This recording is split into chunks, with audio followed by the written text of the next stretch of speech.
Anna? Anna?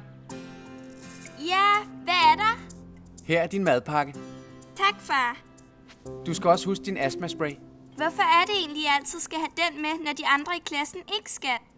Det skal du jo, fordi du har astma. Ja, det ved jeg godt. Men hvad er astma egentlig for noget? Jamen, astma er den sygdom, der gør, at du nogle gange har svært ved at trække vejret. Okay, far. Så langt er jeg med. Jeg mener mere, hvad er det, der sker inden i mig? Jo, ser du. Når du trækker vejret, kommer der luft ind i dine lunger. Men hvorfor skal der luft ind i mine lunger? Det skal der, fordi i luften er der ilt. Og ilt bruger hele din krop, for at den kan fungere. Men hvad har det med astma at gøre? Jo, ser du. Vores lunger ligner egentlig lidt et stort træ, der er vendt på hovedet. Først så har du træstammen, der ligner det store luftrør, der starter op i din mund. Det deler sig i 2 store grene, der deler sig i mindre grene og kviste, og sådan bliver det ved med at dele sig igen og igen, indtil dine lunger er fyldt med mange millioner luftrør. Sejt. Ja, det er ret sejt. Og også ret smart. Okay, men far, hvad så med astmaen? Nå ja, det var det, vi kom fra. Når man har astma, så sker der det, at luftrørene inde i lungerne nogle gange trækker sig sammen, og så kan der ikke komme nok luft igennem. Er det det, der sker, når jeg begynder at hoste og bliver forpustet? Ja, det er det. Det svarer til, hvis jeg skulle trække vejret gennem et sugerør. Og for at undgå det, Skal jeg huske at tage min orange astmaspray hver dag, når jeg børster tænder? lige præcis. Men hvorfor skal jeg så have den blå astmaspray med i skole?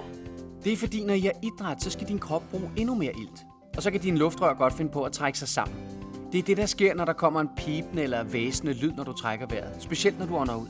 Men det er jo lige præcis det, den blå spray kan hjælpe med, hvis du husker at tage den inden idræt. Eller hvis du kan mærke, at du begynder at få svært ved at få vejret, så virker den med det samme.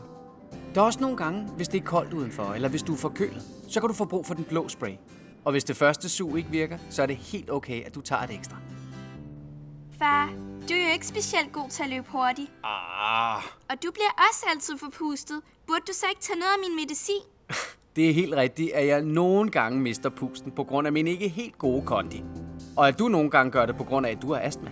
Men hvis jeg nu tager mig sammen og kommer i lidt bedre form, og hvis vi sørger for, at du får den rette medicin, Og så også huske at tage den med. også det, jamen så er der egentlig ikke nogen grænser for, hvad du kan her i livet. Slet ikke. Nej, du kan blive popstjerne, kanonkonge, dyrlæge eller professionel fodboldspiller, hvis du vil. Du kan bestige bjerge, cykle til Kina eller slå 1000 vejrmøller i træk, hvis du vil. Sejt. Nå, nu må vi vist også hellere se at komme afsted, inden vi kommer for sent. Inden jeg glemmer det, så er der lige en sidste ting, jeg gerne vil fortælle. Annas astmaspray ligger i en lille taske, der også indeholder hendes astmakort. I astmakortet kan du læse, hvordan Anna skal tage sin medicin, hvilke doser hun skal tage og hvornår hun skal tage det. Derudover er der også information om, hvilke ting Anna er overfølsom overfor. Hvis Anna skulle få åndedrætsbesvær, så er der i kortet en kort beskrivelse af, hvordan du som voksen skal forholde dig, og hvordan du bedst kan hjælpe. Læs mere om astma og astmakortet på astmanaut.dk.